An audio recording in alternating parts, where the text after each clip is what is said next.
গাজামুখী আন্তর্জাতিক ত্রাণবাহী ফ্লোটিলাকে ৮ অক্টোবর আন্তর্জাতিক জলসীমায় আটক করেছে ইসরায়েলি নৌবাহিনী। নৌবহর থেকে প্রায় ১৪৫ জনের মতো কর্মী আটক করা হয়েছে এবং বেশ কয়েকটি জাহাজকে আশদুদ বন্দরে তোলা হয়েছে বলে জানায় ইসরায়েলি কর্তৃপক্ষ। এলএমই সার্টিফাইড বিশ্বসেরা কপারে তৈরি ওয়ালটন কেবলস, যা আপনার স্থাপনাকে রাখবে সব সময় নিরাপদ। একটি বড় যাত্রী জাহাজ কনসান্সে ছিলেন বাংলাদেশি আলোকচিত্রী ও মানবাধিকার কর্মী শহীদুল আলম। এ জাহাজ থেকেই শহীদুল সহ অনেককে আটক করা হয়েছে। ইসরায়েলি পররাষ্ট্র মন্ত্রণালয় থেকে বলেছে তারা বর্তমানে আশদুদ বন্দরে আছেন এবং সবাই সুস্থ রয়েছেন বলে জানা গেছে।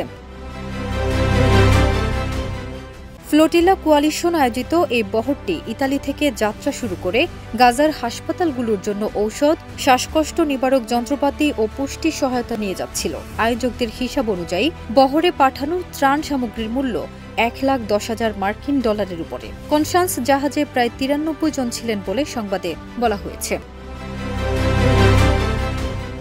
ইসরায়েল বলেছে আটকদের দ্রুত নিজেদের দেশে ফেরত পাঠানো হবে। আয়োজকরা এটিকে অবৈধ ছিনতাই বলে নিন্দা করেছে।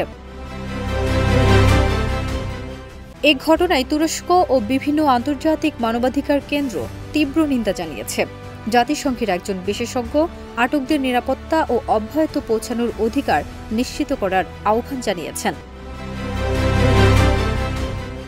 বাংলাদেশের সরকার ও নাগরিক উদ্যোগও দ্রুত বিবৃতি দিয়ে শহীদুল আলমের মুক্তি চেয়েছে।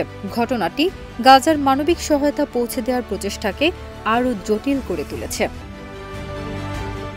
ফারজানা নিকিতা, দেশ রূপান্তর।